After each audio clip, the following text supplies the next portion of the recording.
Reverend Father Robert Cullard is a Catholic priest of the Diocese of Avignon, France. He's also known as Padre Bob.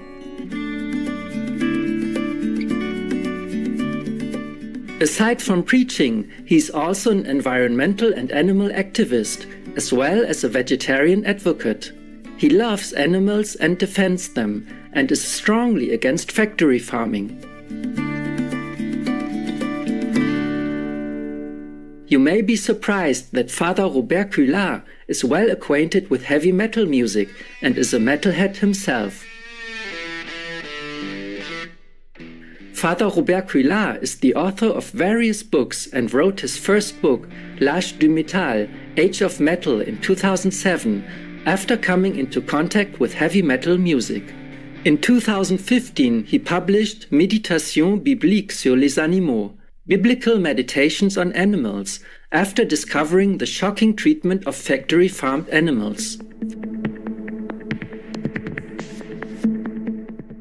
He also subsequently wrote Le Paradis Végétarien, Méditation patristique, The Vegetarian Paradise, Patristic Meditations, and Cattle Decapitation, Gore Ecology, 2018. Supreme Master Television was granted the honor of an exclusive interview with Reverend Father Robert Cullard in Paris on December 7, 2020. We will now share with you extracts of this most interesting and enlightening interview. In the previous episodes, Father Robert Cullard shared his views on vegetarianism and the progress of the Church in raising awareness on animal cruelty.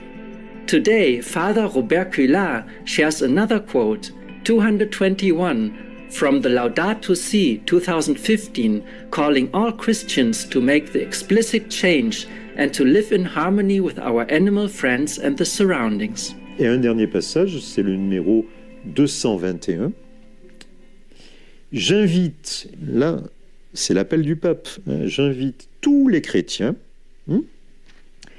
à expliciter cette dimension de leur conversion, à rendre explicite, concrète, en permettant que la force et la lumière de la grâce reçue s'étendent aussi à leur relation avec les autres créatures, donc avec les animaux, ainsi qu'avec le monde qui les entoure, et suscite cette fraternité sublime. Tout à l'heure, on avait communion universelle, il me semble. Oui, communion universelle, maintenant fraternité sublime, avec toute la création que saint François d'Assise a vécue d'une manière si lumineuse. Father Robert Cullard further goes on to explain the misconceptions by many Christians who think that eating meat is okay, which is actually forbidden. He elaborates on the verses quoted from the Laudato Si and the Bible that advocate veganism, vegetarianism, as highlighted in his book, The Biblical Meditations on Animals, as well as the surprise discovery of Genesis verse 29 to 30, which dictate vegan diets for all. Le titre, si vous voulez, pourrait prêter à confusion, parce que, bon, méditation biblique sur les animaux. Contrairement à d'autres prêtres qui ont fait un autre type de travail, le but de ce livre n'est pas de recenser tous les animaux qui sont cités dans la Bible, de faire une espèce de zoologie biblique. Bon, ça ne m'intéresse pas de faire des listes, pour moi, ce n'était pas mon but. Mais le but de ce livre, c'était bien la relation que nous, humains, nous avons avec les animaux. Et dans le cadre de notre relation avec Dieu, dans le cadre de la foi, évidemment, puisque c'est la Bible, c'est un livre religieux, sacré. Voilà. Donc, je suis allé à la recherche des textes qui me semblaient intéressants pour donner une lumière, une sagesse pour nous sur voilà, quelle doit être notre relation avec les animaux. Et je dois dire que la plus grande découverte que j'ai faite, parmi tous les textes que j'ai étudiés, que j'ai expliqués dans ce livre, la plus grande découverte, bizarrement, et ça c'était une expérience aussi intéressante parce que ça montre que un croyant même un prêtre, un croyant qui lit la Bible, il va y trouver quelque part ce qu'il cherche. Je m'explique. C'est-à-dire que moi, étant devenu végétarien, ayant acquis cette sensibilité particulière pour les animaux, pour les autres créatures, ça m'a permis de repérer un verset que j'avais lu peut-être des centaines de fois auparavant et qui m'avait jamais touché. C'est bizarre, hein? Vous voyez, bon.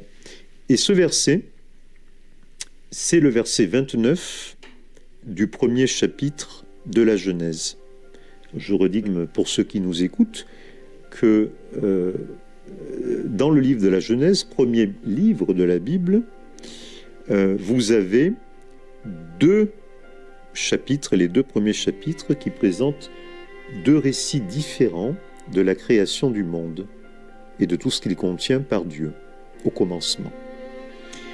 Le premier récit, auquel je fais allusion maintenant, est organisé selon un schéma de 7 jours. Il prend la semaine humaine, et puis il dit, voilà, premier jour, etc. Il décrit tout ce qui est créé au fur et à mesure par Dieu. Bon.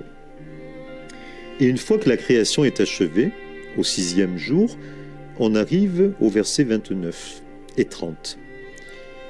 Et dans ce verset, Dieu se dit, c'est très bien, j'ai créé les animaux, j'ai créé les poissons, j'ai créé l'homme et la femme, bon, mais il faut que je leur donne une nourriture.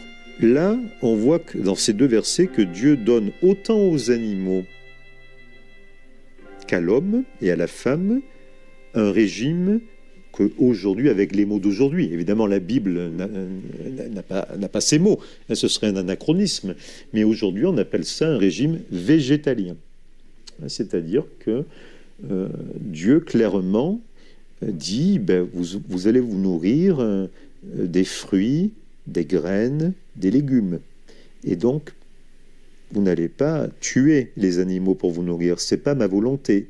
C'est pas dans le programme. Je pense que c'était la grande découverte qui m'a beaucoup marqué. Et après, je me suis dit, pourquoi ce verset, il est tenu un peu caché, on n'en parle pas. Voilà, pourquoi personne n'en parle? Saint Paul, je crois qu'il y a 3 textes qui me semblent très importants pour ce thème. Il y a le texte de la lettre aux Romains. Alors, qu'on appelle souvent les gémissements de la création.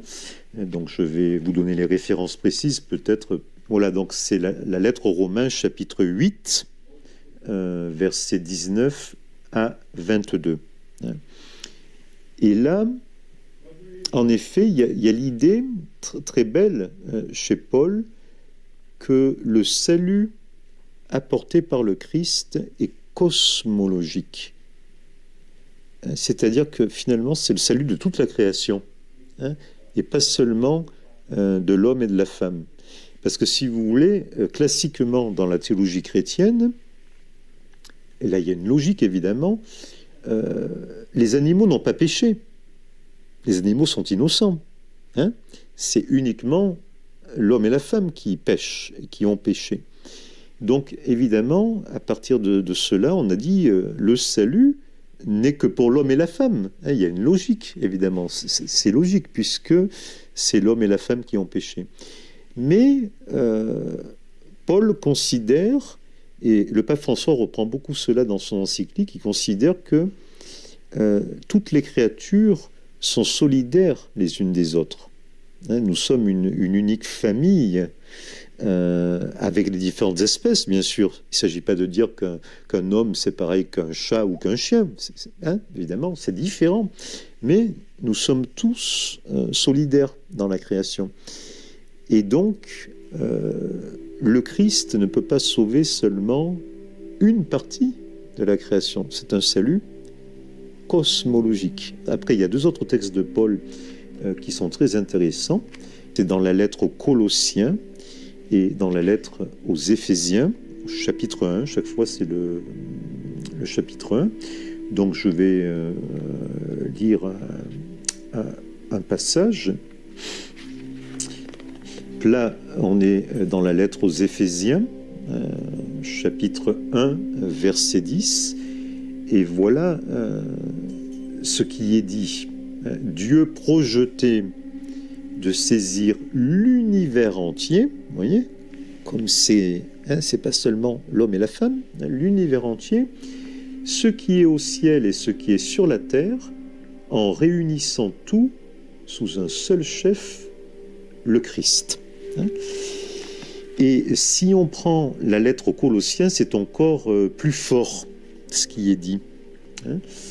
Parce que dans la lettre aux Colossiens, donc chapitre 1er, je vais d'abord commencer par le verset 16.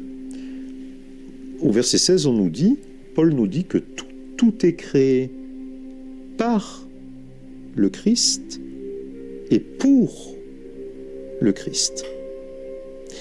Et la fin de cet hymne dans la lettre aux Colossiens, Dieu a voulu que dans le Christ, vous voyez, toujours dans le Christ, toute chose, tout, pas seulement l'homme et la femme, et son accomplissement total.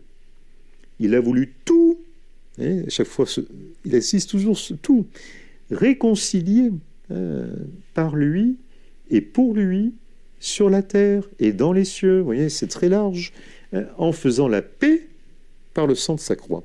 Voilà, donc on voit bien que le sacrifice du Christ, pour Paul, ne concerne pas seulement le salut de l'homme et de la femme, mais il concerne le salut de tout le créé, de toute la création.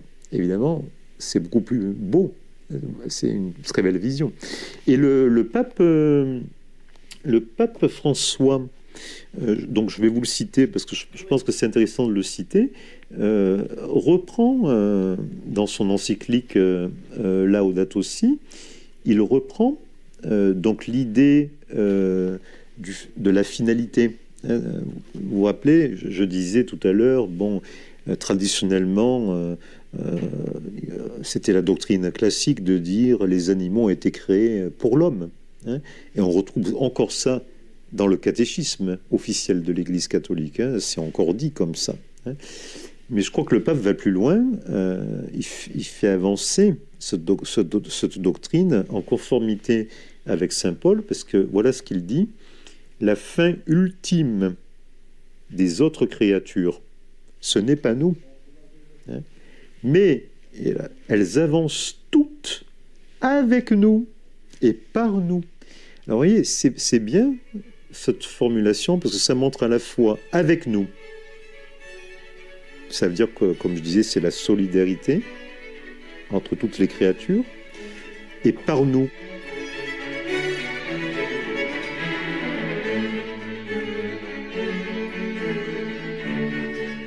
Uplifted viewers, thank you for your company for today's Reverend Father Robert Cullard, vegetarian, Voice of Awakening for the Animals, Part 3 of 4 on Words of Wisdom.